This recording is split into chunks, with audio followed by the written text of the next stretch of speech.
வேந்தர் டிவி நேயர்களுக்கு வணக்கம். தாயின் மடியில் வாயிலாக உங்களுக்கு பெண்களை பற்றிய பல மருத்துவ ஆலோசனைகள் சொல்லிட்டு வரேன். அண்டு போன தடவை சொந்தத்தில் கல்யாணம் பண்ணிக்கூடாது என்று சொன்னேன். இப்போ உங்களுக்கு இரத்த பிரிவுகள், இரத்த குரூப்பு அது எதனால் ரொம்ப முக்கியம் அப்படின்னு சொல்ல போகிறேன். ஓகேயா? சாதாரணமாக நம்ம உடம்புல ரத்தம் கீழே சிந்தினதை பார்த்தா பயமாக இருக்குது இல்லையா? ஏன்னா அதனால தான் கடவுள் அதை பிரைட் ரெட் கலரில் பண்ணியிருக்காங்க. இதுவே ஃப்ராக் இல்லை தவளைக்கு எடுத்தால் அது ஒயிட் கலர். ஸோ அது எவ்வளோ தான் கீழ்ச்சாலும் நமக்கு பயமாகவே இருக்காது. ஆனால் நம்ம ரத்தத்தை பார்த்தா எனக்கே ரொம்ப பயமாக இருக்கும். அபார்ஷன்லாம் படித்தே ரத்தம் கொடுத்தா நான் சொல்லுவேன், நான் மயக்கம் போட்டு விழுந்துருவேன்னு சொல்லி வேடிக்கையாக சொல்லி சிரிப்பேன். அதனால் ரத்தம் ஏன் ரெட் கலரில் இருக்குன்னா, ரத்தத்தை தனியாக எடுத்துனா அதில் தண்ணி போர்ஷன் அண்ட் சாலிட் போர்ஷன்னு பிரிச்சுக்கலாம். இப்போ நம்ம சாம்பார் படித்தே மஞ்சள் பொடி, இது பெருங்காயம், அப்புறம் காரப்பொடி, சாம்பார் பொடி அப்படி போடுறோம்ல, அந்த மாதிரி சிலது இருக்கும்.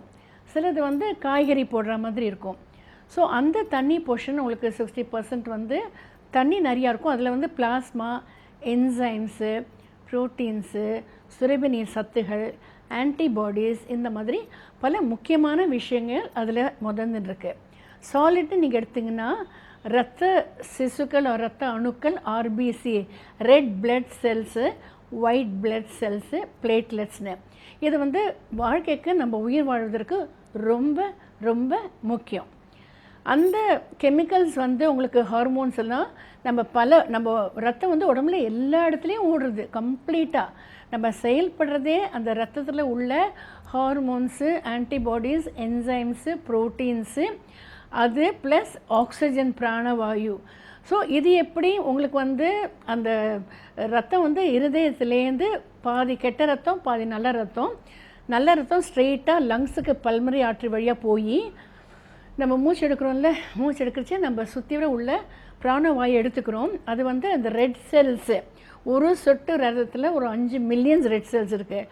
அதில் ஹீமோக்ளோபின் ஒரு பிக்மெண்டேஷன், ரெட் கலர் பிக்மெண்ட்டு, அது அப்படியே அந்த ஆக்சிஜன் அப்சார்ப் பண்ணி பிரைட் ரெட் ஆகிடும். அது லங்ஸுக்கு கெட்ட கார்பன் டை ஆக்சைடு எடுத்துன்னு போகிறச்சு அது லைட் ப்ளூயிஷ் கலராக இருக்கும். பட் அந்த பிராணவை எடுத்தோடனே பிரைட் ரெட் ஆகிடும். அது அப்படியே நம்ம பல்மரி ஆற்றி வழியாக, அயோட்டா வழியாக நம்ம இருதய பக்கம் போயிட்டு அது எல்லா பார்ட்ஸுக்கும் சப்ளை பண்ணுறது. ஸோ பிராணவாயு இல்லாமல் நம்ம உயிர் வாழவே முடியாது. அதான் கொலை பண்ணிச்சு, அந்த பிளாஸ்டிக் பேக்கை போட்டு அமுக்கிடுறாங்க. ஸோ பிராணவாயு வராது. நம்ம உடம்புல ரத்தம் குறைச்சல், அனீமியா அந்த மாதிரி இருக்குச்சே இந்த இதெல்லாம் ப்ளூ ஆகிடும், நெயில் பெட்டெல்லாம் ப்ளூ ஆகிடும். அதனால் அந்த ரெட் பிக்மெண்ட் ரத்தம் ஹீமோக்ளோபின் ரொம்ப ரொம்ப முக்கியம். ஏன்னா அதுதான் நமக்கு மூளைக்கு வேண்டிய பிராணவாயு எடுத்துகிட்டு போகிறது. இன்னொன்று ஒயிட் பிளட் செல்ஸ்ன்னு சொன்னேன், அது இன்னொரு விதத்தில் முக்கியம். அது லூக்கோசைட்ஸ், மோனோசைட்ஸ், பேசோசைட்ஸ், ஈயோஸ்னோஃபில்ஸ், அந்த மாதிரி பல வகை இருக்குது. ஒன்றுத்துக்கும் ஒவ்வொரு விதம். இது யூஸ்வலி நம்ம உடம்பு போலீஸ்மேன் மாதிரி.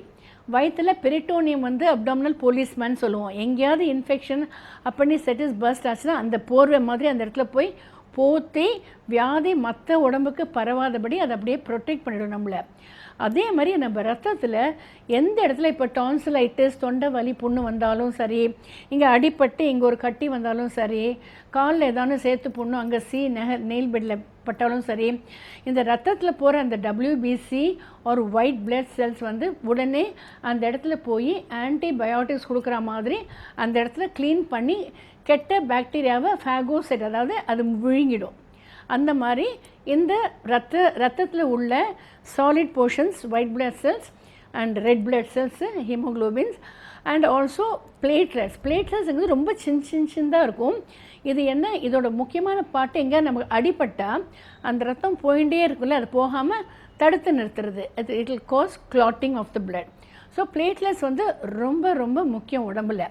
ஸோ இந்த அடிப்பனை வச்சு ரெட் அணுக்கள்ஸ் குறைஞ்சா நம்ம அனீமியான்னு சொல்கிறோம். இதிலே WBCs குறையிறச்சே உடம்புல ப்ரொடெக்டிவ் சத்து போயிடுது, லுக்கீமியாவில், பிளட் கேன்சர் அந்த மாதிரி ஆகிடுது.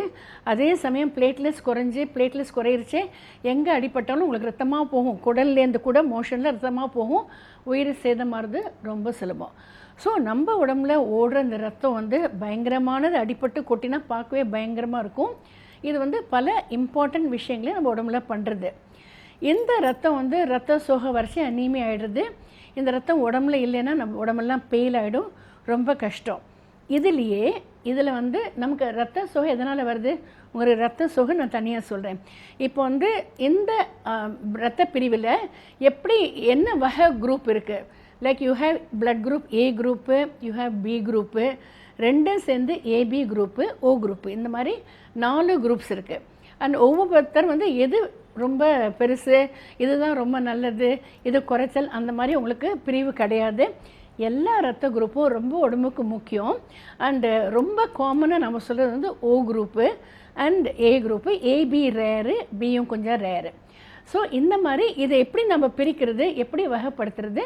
அண்ட் எப்போதுமே ஒருத்தர் எங்கே போனாலுமே ஒரு இம்பார்ட்டன்ட் கார்டு, பேர், ரத்த குரூப் என்ன, ஏவா பியா ஏபியா ஓவா அதில் எழுதியிருக்கணும். ஏன்னா உங்களுக்கு ரத்தம் ட்ரான்ஸ்ஃபர் பண்ணணுங்கிற நிலைமையில் அந்த பர்டிகுலர் குரூப் ரத்தம் கொடுத்தாதான் உங்களுக்கு உயிர் வாழ முடியும். தப்பாக ரத்தம் கொடுத்துட்டோன்னா மிஸ்மேட்ச் பிளட் வந்து ரொம்ப உபாதைகள், உயிருக்கு சேதம் ஏற்படும். நம்ம இந்த 4 வகை ரத்த குரூப் வந்து எப்படி நம்ம பிரிக்கிறோம். இப்போ நீங்கள் ஏ குரூப்னு எடுத்துட்டா அந்த ஏ குரூப் மேலே ஆன்டிஜன் இருக்கும். அது மேலே அந்த ரத்த பிளாஸ்மாவில் வந்து உங்களுக்கு ஆன்டிபாடிஸ் இருக்கும். அதில் ஆன்டிபாடிஸ் வந்து மற்ற பிளட் குரூப்புக்கு பி குரூப், ஓ குரூப் அந்த மாதிரி இருக்கும். ஸோ நீங்கள் வந்து இந்த ஏ குரூப்போட மற்ற ரத்தத்தை கலந்தால் அது அப்படியே க்ளாட் ஆகிடும், அது கட்டி கட்டியாக ஃபார்ம் ஆகிடும். அதே மாதிரி பி குரூப்புக்கு பி ஆன்டிஜன், ஓ குரூப்புக்கு ஏபி ஆன்டிஜன். ஆமாம். அப்புறம் ஏபிக்கு வந்து ஆன்டிஜன் இருக்காது. அந்த மாதிரி உங்களுக்கு வந்து இருக்கிறச்சே ஓவை வந்து நாங்கள் யூனிவர்சல் டோனர். அவளுக்கு ஆன்டிபாடிஸ் வந்து இல்லாததுனால அவளுக்கு எல்லாருக்கும் அவள் ரத்தம் கொடுக்க முடியும். பட் அவள் வந்து அவளோட சீரத்தில் வந்து பிளாஸ்மாவில் ஆன்டிபாடிஸ் இருக்கிறதுனால அவளால் எல்லார்ட்டையும் ரிசீவ் பண்ண முடியாது. So O group is a universal டோனர்னா ஓ குரூப். ஸோ யாருக்கு வேணாலும் பிளட்டு கொடுக்கலாம். அதே மாதிரி ஏபி குரூப் உள்ளவங்களுக்கு ஆன்டிபாடிஸ் இல்லாதனால அவங்கள யார்கிட்ட வேணாலும் ஏ குரூப் பிளட் எடுத்துக்கலாம், பி குரூப் பிளட் எடுத்துக்கலாம், அவசரத்துக்கு ஓ குரூப் பிளட்டும் எடுத்துக்கலாம். வெரஸ் ஏ வந்து ஏ மட்டும்தான் எடுத்துக்க முடியும், பி வந்து பி மட்டும்தான் எடுத்துக்க முடியும். அண்ட் இந்த ரத்த பிரிவு வந்து ஜெனட்டிக்காக நமக்கு தாய் தந்தையர் அந்த மாதிரி வருது. மேற்கொண்டு நம்ம மனம் புரிகிறவரோட என்ன குரூப்போ அந்த மாதிரி குழந்தைகளுக்கு வந்து தாய்தும் வரலாம், தந்தை இதிலும் வரலாம். சம்டைம்ஸ் பாட்டி இது கூட, அவங்களோட தாத்தா பாட்டி இது கூட வர வாய்ப்பு இருக்குது. ஸோ பிளட் குரூப் வந்து ரொம்ப ரொம்ப இம்பார்ட்டண்ட், ஒவ்வொருத்தருக்கும் ரொம்ப இம்பார்ட்டண்ட். அண்ட் எங்கே போனாலுமே நீங்கள் வந்து உங்கள் பர்ஸ்லேயோ உங்கள் ஐடி கார்டுலேயோ உங்கள் பிளட் குரூப் வந்து இம்பார்ட்டண்ட். அதில் ஆர்ஹெச் டைப்னு ஒன்று இருக்குது, அதுவும் தெரியணும், ரொம்ப முக்கியம். ஏன்னா ஆர்ஹெச் வந்து ஸ்பெஷலி ஒரு கர்ப்பமான பெண்ணுக்கு வந்து ரொம்ப இன்றியமையாத ஒரு முக்கியமான விஷயம். ஏன்னா அதை குழந்தை பாதிக்கக்கூடியது. ஸோ அது உங்களுக்கு நெக்ஸ்ட் டைம் சொல்லுவேன். ஸோ இந்த ஏபி குரூப் பிளட்டை வந்து நீங்கள் அனலைஸ் பண்ணி வச்சுட்டு இப்போ சரி ராங் டிரான்ஸ்ஃபியூஷன் அவசரத்துக்கு அந்த காலத்தில் தெரியல, இது 1900 என்னவோ அந்த சமயத்தில் தான் இந்த மாதிரி பிளட்டு வந்து டிரான்ஸ்ஃபியூஷன் பற்றி கண்டுபிடிச்சாங்க. ஸோ நம்ம கிராஸ் மேட்ச் பண்ணுற பிளட்டு வந்து நீங்கள் ஒத்துக்காத பிளட்டு. ஸோ லேப் வந்து ரொம்ப முக்கியம். இதில் என்ன தெரியுது, நம்ம பிளட் குரூப் பண்ணுறச்சே அவங்க கிராஸ் மேட்ச் பண்ணுறது ரொம்ப முக்கியம். இப்போ ஒருத்தருக்கு பிளட்டு கொடுக்கணுன்னா அந்த பிளட்டை கொண்டுருவங்க அதையும் இந்த பேஷண்ட்டோட பிளாஸ்மா எடுத்து வச்சுருப்பாங்க, அதையும் மிக்ஸ் பண்ணி பார்ப்பாங்க. அது கிளாட் ஆகிடுச்சுன்னா ஒவ்வாமைன்னு அர்த்தம். ஸ்மூத்தாக அப்படியே தண்ணியாக இருந்துச்சுன்னா ஒத்துக்கிறதுன்னு அர்த்தம். ஏன்னா அதில் ஆன்டிபாடிஸ் இருக்கிறதுனால அந்த ரத்த பிரிவோட ஆன்டிஜனோட ரியாக்ட் பண்ணும். ஸோ ஒருத்தருக்கு ஏ குரூப்னா அவங்க கொண்டுறவங்க ஏ குரூப் தான் கொண்டு வருவாங்க. ஏபினா best is AB, but A O B O கிடைக்காத பட்சத்தில் கொடுக்கலாம். ஸோ இதை வந்து ரத்தம் டிரான்ஸ்ஃபியூஷன் பண்ணுறதுக்கு முன்னால் அவங்க கிராஸ் மேட்ச் பண்ணி கிளாட் ஆறுதா ஸ்மூத்தாக இருக்கா, ஸ்மூத்தாக இருந்தால் தான் நம்ம ட்ரான்ஸ்ஃபர் பண்ணலாம். இப்போ அந்த மாதிரி நிறையா கொடுக்கும்போது ரொம்ப ஜாஸ்தி பிளட்டு கொடுக்குறச்சியும் அது ஒன்றுலேயும் பிளட்டு நம்ம சேவ் பண்ணுறச்சே அதில் வந்து நாங்கள் ஹெப்பரின், அதாவது கிளாட் ஆகாமல் இருக்க மிக்ஸ் பண்ணுறோம். நிறைய பிளட்டு கொடுத்தா அந்த ஹெப்பரின் நிறைய சேர்ந்துடும். ஸோ அதுக்கு நாங்கள் ஆன்டிடோட் கொடுப்போம். இப்போ மிஸ்மேட்ச் பிளட் டிரான்ஸ்ஃபியூஷன் கொடுத்தா உடம்புல எல்லா பிளட்டும் கிளாட் ஆக ஆரம்பிச்சிடும். இது போய் கிட்னி அடைக்கும், மூச்சு திணறல் ஏற்பட்டு பேஷண்ட்க்கு வந்து யூரின்லலாம் போகாமல் கிட்னி டேமேஜ் ஆகிடும். ஸோ எப்போதுமே பிளட் குரூப் பண்ணி வச்சுக்கணும். அப்புறம் ரத்தம் கொடுக்கும்போது பார்த்து கொடுக்கணும். இப்போ பல வியாதிகள் உங்களுக்கு இருக்குது. ஹெப்படைட்டிஸ் பின்னு இருக்குது, அப்புறம் ஹெச்ஐவி, அந்த கெட்ட வியாதிகள் இல்லை, உயிர் கொள்ளும் வியாதி அதெல்லாம் இருக்குது. அதனால் நம்ம பிளட்டு பண்ணுறச்சே இந்த வியாதிலாம் இல்லாதவங்களே ஃபஸ்ட்டு பிளட் டோனர் கொடுக்குறவங்க எடுக்கக்கூடாது. அப்புறம் மற்ற வியாதி இல்லையான்னு பிளட்டில் அனலைஸ் பண்ணிவிட்டு பெஸ்ட்டு நம்ம ஃபேமிலிக்குள்ளேயே நமக்கு தெரிஞ்சவங்களோட பிளட் எடுக்கிறது 100% ரொம்ப சேஃபு. ஸோ பிளட் ட்ரான்ஸ்ஃபியூஷன் அடிப்பட்டால் என்ன பண்ணுறது, டிஃப்ரெண்ட் பிளட் குரூப்பு ஏபி, ஓ, அப்புறம் ஆரஞ்ச் டைப்பிங் பற்றி அப்புறம் சொல்கிறேன்னு சொன்னேன். அது எவ்வளோ முக்கியம் நம்ம உடம்புக்கு எல்லாம் உங்களுக்கு சொன்னேன். அடுத்த தடவை உங்களுக்கு ஆர்எஸ் ஆன்டிபாடிஸ் பற்றி உங்களுக்கு சொல்லுவேன். அதுக்கப்புறம் பிளட் வியாதியை பற்றி சொல்லுவேன். Okay, see you next time.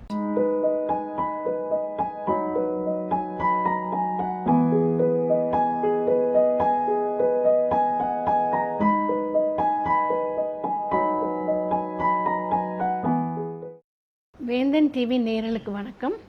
தாயின் மடியில் வாயிலாக உங்களுக்கு போன தரம் இரத்த பிரிவுகள், அதோட முக்கியத்துவம், அதனால் என்ன ஆகும், ஏதான சரியாக மிஸ்மேட்ச் பிளட் ட்ரான்ஸ்ஃபியூஷன் கொடுத்தா உடம்புக்கு என்ன உபாதைகள் ஏற்படும் எல்லாம் உங்களுக்கு சொல்லி கொடுத்தேன். இப்போ அதுலேயே ஒரு பிரிவு ஆர்ஹெச் ஆன்டிபாடி அப்படின்னு சொல்லிட்டு ஒன்று கொடுக்க போகிறேன். ஏன்னா நம்ம பிளட் குரூப் ஏபிஓ, அது கூட அதில் A positive R A negative அப்படி இருக்கணும். ஏ பாசிட்டிவாக நெகட்டிவ்ங்கிறது வாட் இஸ் கன்ஃபார்ம் பண்ணுறது அந்த ஆர்ஹெச் ரீசஸ் ஃபேக்டர்னு சொல்லுவோம். இது குரங்குலேருந்து கண்டுபிடிச்சாங்களாம். இந்த ரீசஸ் ஃபேக்டர் ஆன்டிஜன் இருந்ததுன்னா உங்களுக்கு இப்போ ஆன்டிபாடி இல்லைன்னு அர்த்தம். ஆர்ஹெச் பாசிட்டிவ் நெகட்டிவ்ங்கிறது விரிவுபடுத்துறதுக்கு உதவும். சப்போஸ் இது ஏன் ரொம்ப முக்கியம்னா, இது ஸ்பெஷலி பிளட் ட்ரான்ஸ்ஃபியூஷனில் ஆர்ஹெச் பாசிட்டிவ் பேஷண்ட்டுக்கு ஆர்ஹெச் நெகட்டிவ் பிளட்டு கொடுக்கக்கூடாது. அதனால் இந்த மாதிரி ஏ பாசிட்டிவ் பேஷண்ட்டுக்கு ஏ நெகட்டிவ் பிளட்டு கொடுக்கக்கூடாது. ரொம்ப அவசியங்கிறச்சே ஒரு தடவை தான் ட்ரான்ஸ்ஃபர் பண்ணலாம். இது என்ன ஆகும்னா, இப்போ ஆர்ஹெச் நெகட்டிவ் லேடி, அந்த லேடி ப்ரெக்னென்ட் லேடி தான் ஆறுதுங்கிறதுனால, அவள் உடம்புல ஒரு குழந்தை வளருதுங்கிறதுனால அவளோட பிளட் குரூப் ரொம்ப முக்கியம். ஸோ ஹஸ்பண்ட் ஒய்ஃப் எப்போது 2 பேர் வரும்போது அந்த பெண் ஆர்ஹெச் பாசிட்டிவாக நெகட்டிவாக தெரியுது ரொம்ப அவசியம்.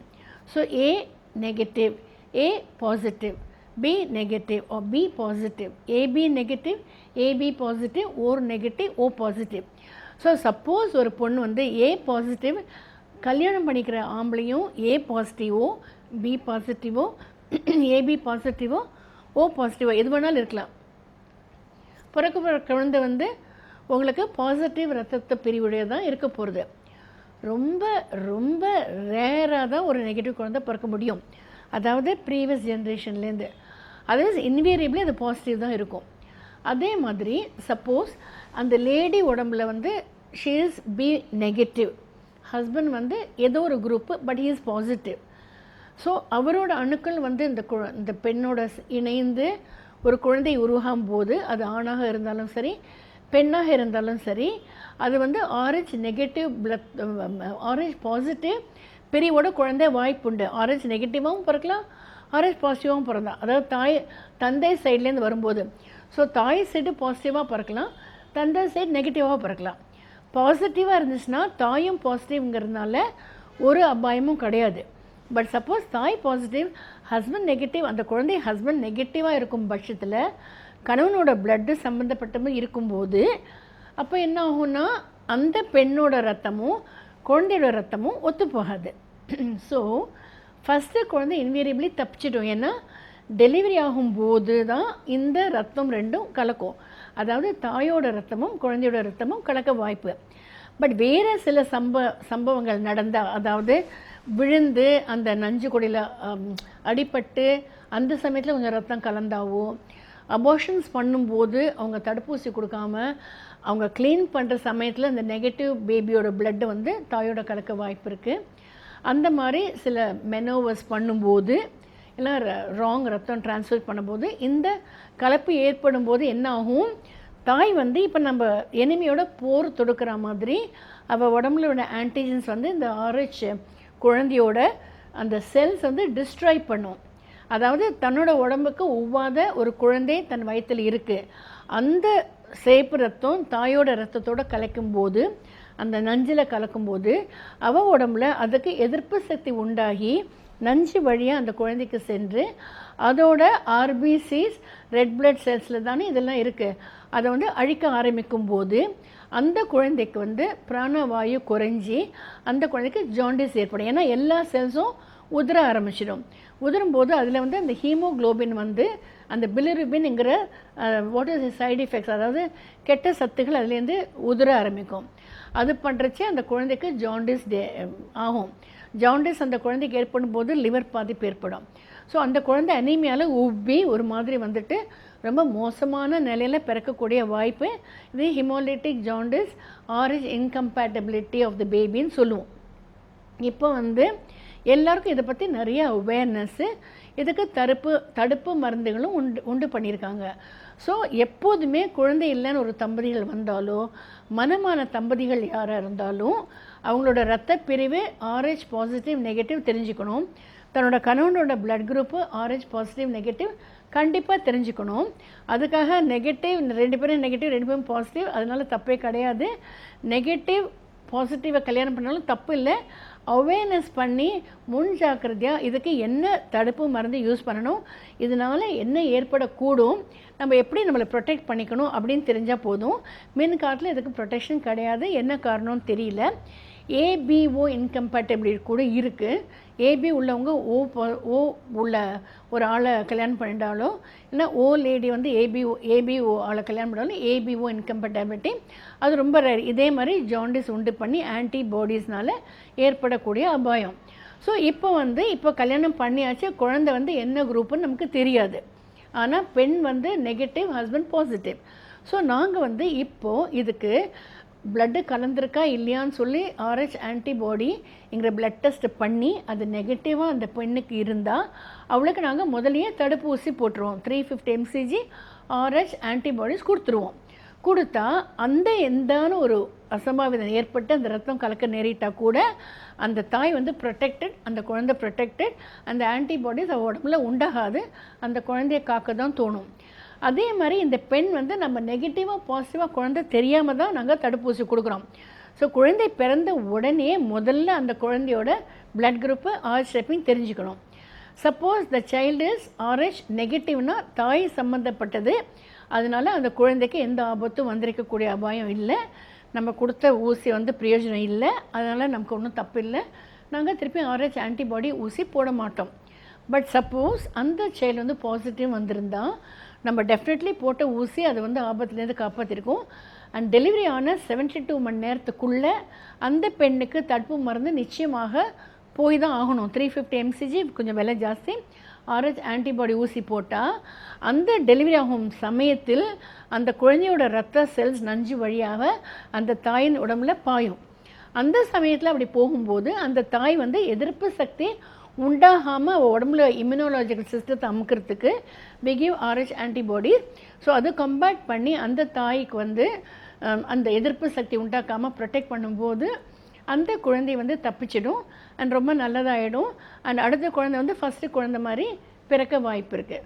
ஸோ எல்லாருக்குமே RH incompatibility, RH positive negative, அது மனமாகும்போது குழந்தை வயிற்றுக்குள் இருக்கும்போது என்ன நடக்கும் எல்லாம் தெரிஞ்சுக்கிறது ரொம்ப ரொம்ப அவசியம். எல்லோரும் ரொம்ப ஜாக்கிரதையாக இருக்கணும். இதனால் அந்த குழந்தைக்கு பிறக்கக்கூடிய குழந்தை வயிற்றுள் இறந்து போகலாம். ஹிமோலிக் ஜாண்டிஸ்ங்கிற ஆபத்து ஏற்படலாம். குழந்தை வீங்கி எரித்ரோ பிளாஸ்டோசிஸ் ஃபீட்டாலிஸ் சொல்லுவோம். அகோரமாக அந்த குழந்தை பிறக்கக்கூட வாய்ப்பு. குழந்தை பிறந்த உடனே குற்றுயிராக இருக்கும். அந்த குழந்தைக்கு நம்ம அந்த RH பாசிட்டிவ் பிளட்டு டிரான்ஸ்ஃபியூஷன் கொடுத்து மொத்த குழந்தைய எக்ஸ்சேஞ்ச் டிரான்ஸ்ஃபியூஷன் சொல்லுவோம், அது ஃபுல்லாக கொடுத்து மாற்றணும். இந்த மாதிரி பல விஷயங்கள் அந்த குழந்தைக்கு பண்ண வேண்டியிருக்கு. ஆனால் முன்ஜாக்கிரதை இதை பற்றி நம்ம அறிந்து கொண்டால் இந்த மாதிரி ஒரு ஆபத்து அந்த குழந்தைக்கு வராமல் நம்ம தடுத்துக்கலாம். ஓகே, ஸோ நீங்கள் பிளட் குரூப் பற்றி கற்றுனீங்க, ABO கற்றுனீங்க, RH antibody, RH positive, RH negative, குழந்தைக்கு என்னென்ன ஆபத்து நடக்கும் அப்படின்னு தெரிஞ்சுட்டீங்க. இந்த மாதிரி தப்பு கல்யாணம் சொல்ல மாட்டேன், நீங்கள் அவேர்னஸ் இல்லாமல் கல்யாணம் பண்ணுறச்சு அந்த குழந்தைக்கு என்னென்ன ஆகும், நிறைய அபார்ஷன்ஸ் ஆகக்கூடும், குழந்தைக்கு டேஞ்சராக குழந்தை பிறக்க முடியும். அதெல்லாம் தடுத்து குழந்தை ஹெல்த்தியாக பிறக்கிற மாதிரி பண்ணலாம். அண்ட் ஜாண்டிஸ் நம்ம சரியாக ட்ரீட்மெண்ட் பண்ண முடியாமல் அந்த குழந்தை உயிரோடு இருந்தால் குழந்தை மென்டலி ரிட்டார்டட் குழந்தையாக இருக்கும். ஜாண்டிஸ்னால் அந்த குழந்தை விளையாட ரொம்ப கவஸ்தப்படும். தாய் தந்தையருக்கு சம்பாதிக்கிறதுலாம் அந்த குழந்தை ட்ரீட்மெண்ட்டில் செலவுலேயே போயிடும். அந்த குழந்தை நல்ல குழந்தையாக இருக்கவும் வாய்ப்பு கிடையாது. ஸோ ஜாக்கிரதையாக இருக்கணும். எல்லாத்த பற்றியும் உங்களுக்கு அவேர்னஸ் தெரியணும், ரொம்ப அவசியம். அடுத்த தரம் ரொம்ப குண்டாக இருந்தால் என்ன ஆகும்னு சொல்லித்தரேன். Okay, see you next time.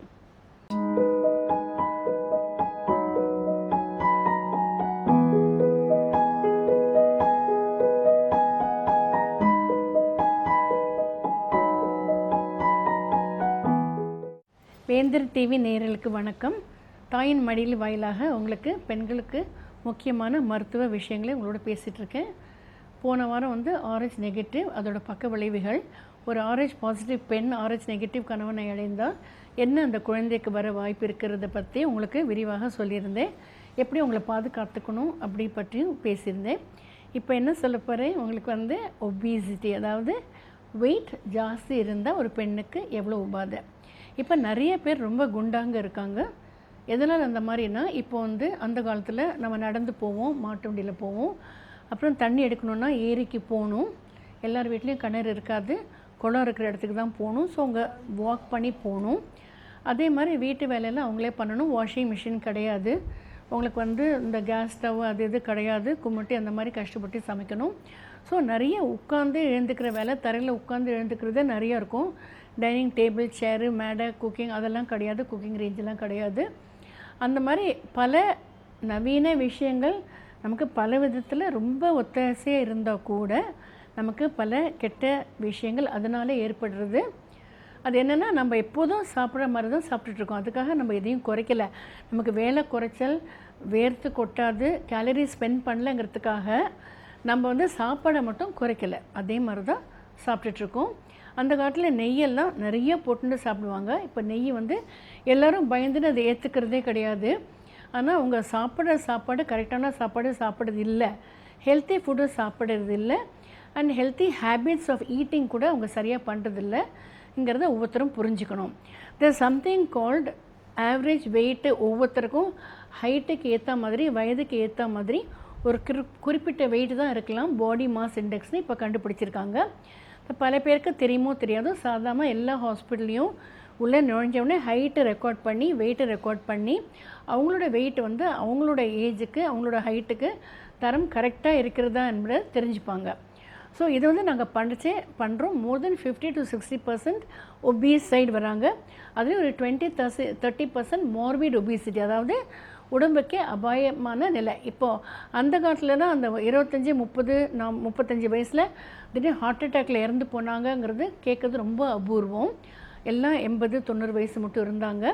இப்போ வந்து 35 இயர்ஸ் ஹார்ட் அட்டாக்கில் செத்து போயிட்டாங்க. நேற்றுக்கு நல்லா இருந்தாங்க, இன்றைக்கி இல்லை அப்படின்னு சொல்கிற நிலைமைக்கு நம்மளோட சாப்பாடு ஹேபிட்ஸு, எக்ஸசைஸு, நவீன வசதிகள் நம்மளே ஒரு இழிவான நிலைக்கு கொண்டு வந்திருக்கு.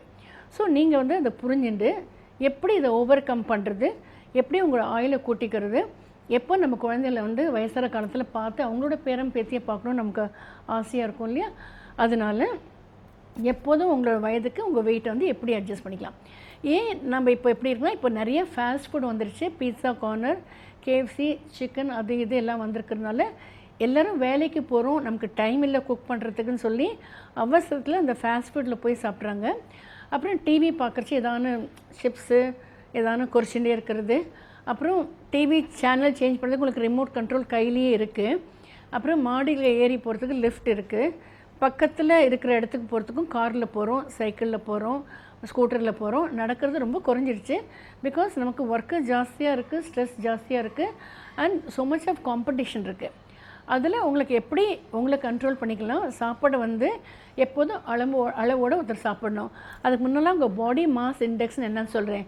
இந்த height and weight, height in meters and weight in pounds எடுத்து அதை இன்டூ பண்ணி அதை டிவைட் பண்ணிவிட்டு இன்டூ 2 போட்டால் உங்களுக்கு பாடி மாஸ் இண்டெக்ஸ்னு வரும்.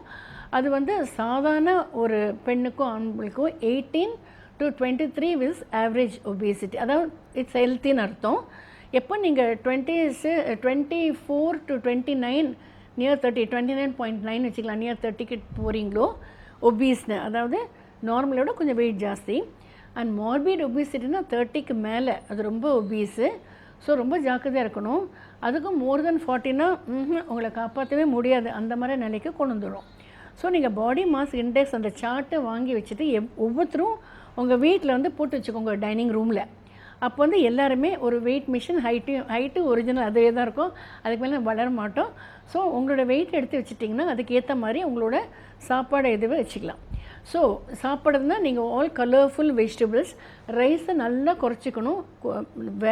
அந்த கொதிக்காத, அதாவது வேக வைக்காத அரிசி இல்லாமல் ஒரு கிண்ணம் நிறைய, ஒரு சின்ன கிண்ணம் நிறைய சமைச்ச அரிசி யூஸ் பண்ணலாம் ஒரு வேளைக்கு. மற்றபடி இட்லி சாப்பிட்டதும் 2 இட்லி, தோசை சாப்பிட்டா 2 தோசை, பூரி சாப்பிட்டா 2 பூரி, அந்த மாதிரி நீங்கள் பாசிப்பருப்பு தோசை, கேழ்வரகு தோசை, கோதுமை தோசை, அந்த மாதிரி பல varieties. Only 2 at a time. நடுவில் பசிச்சா ஒரு ஆப்பிளோ கேரட்டோ இல்லை சாலட் ரொம்ப ஈஸி. நீங்கள் கலர்ஃபுல் சாலட் ப்ரொடியூஸ் பண்ணி மொத்த ஃபேமிலிக்கும் நீங்கள் டைனிங் டேபிளில் வைக்கலாம், இல்லை அப்படியே ஃப்ரிட்ஜில் வச்சுக்கலாம். பெல் பெப்பர், பச்சை குடமிளகா, சேப்பு குடமிளகா, மஞ்சள் குடமிளகா, வெள்ளரிக்காய், மாதுளம்பழம் கொட்டைகள், ஆலிவ்ஸ் பாட்டிலில் கிடைக்கும் ஷாப்பில். ஆப்பிள் உப்பு தண்ணியில் போட்டு எடுத்தால் வெள்ளையாக இருக்கும். இதை சேர்த்து மிக்ஸ் பண்ணி கொஞ்சம் லெமன் அண்ட் லைட்டாக பூண்டு வேணுன்னா இல்லை லைட்டாக உப்பு மட்டும் போட்டு மிக்ஸ் பண்ணினாலே இட்ஸ் அ பியூட்டிஃபுல் சாலட்.